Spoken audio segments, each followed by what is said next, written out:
दीवार पर टंगी सास। पंजाबी में कहावत है, सास चंगी होवे या ते दीवार ते टंगी होवे।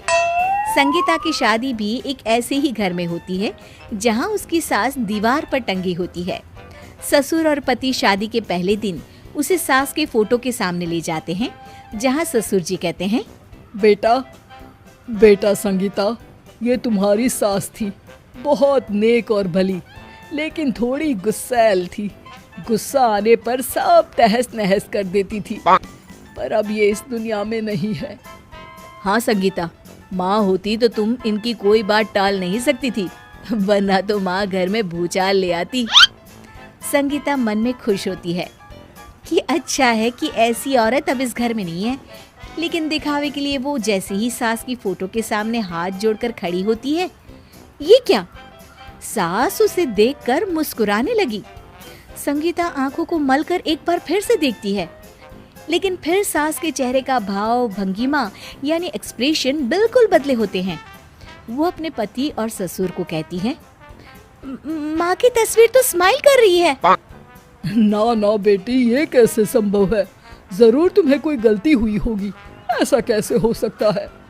लगता है तुम शादी की सारी फॉर्मेलिटी करते करते थक गई हो, तुम्हें आराम की जरूरत है संगीता। खैर, सारे संगीता की बात को इग्नोर कर कमरे में चले जाते हैं। वैसे सास की फोटो पर एक्सप्रेशन एक के बाद एक बदलते ही रहते हैं। सुबह होती है, पति और ससुर को काम पर भेजकर संगीता कमरे की सफाई करने में लग जाती है कि तभी उसे आवाज आती है, टेबल ठीक से साफ करो। ऐसे भी कोई टेबल साफ करता है? इससे अच्छा तो ये गंदा ही था। किसी औरत की आवाज सुन संगीता दंग रह जाती है और सोचने लगती है कि आवाज कहाँ से आई। आवाज को नजरअंदाज कर वो फिर से अपना काम करना शुरू करती है, लेकिन इस बार तो आवाज बिल्कुल उसके कान के पास से आती है। मेरा घर है ये। जब तक मैं थी चमका कर रखती थी, हर एक चीज शीशे की तरह थी। तुम्हें तो ना सफाई आती है ना कुछ पता है। क्यों तुम्हें मेरे घर की जिम्मेदारी दे दी गई है? पता नहीं तुम में मेरे बेटे को क्या दिखाई दिया। मैं होती तो एक से बढ़कर एक लड़कियों की लाइन लगा देती।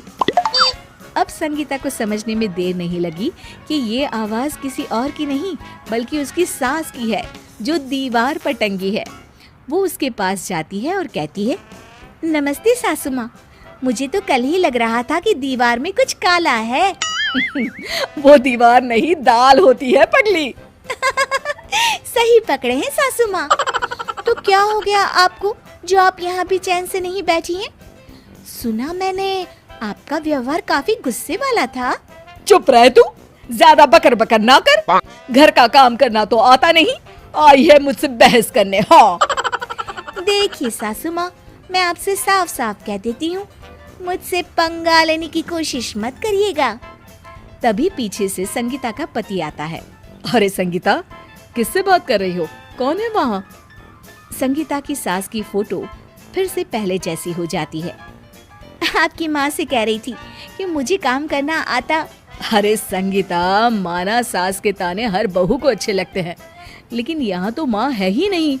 तुम तो फोटो से ही तुम भी लाजवाब हो संगीता। किसी को विश्वास नहीं होता कि संगीता अपनी मरी हुई सास की फोटो से बात करती है। वहीं आए दिन संगीता की सास संगीता को किसी न किसी बात पर आते जाते ताने देती। संगीता को भी अब सास के तानों और उनसे बात करने की आदत हो गई। वो कभी खानदान की कहानी तो कभी तीज त्योहार कैसे मनाए या किसी व्यंजन की रेसिपी सास से ही पूछती। सारा दिन घर में अकेली संगीता की सास अब उसके लिए तानों के साथ पक्की साथी की तरह भी रहने लगी थी, जो किसी और को नहीं बल्कि संगीता को ही सुनाई देती। तो देखा आपने, सास बहू का रिश्ता हर रिश्ते से ऊपर होता है, फिर चाहे वो खट्टा हो या मीठा।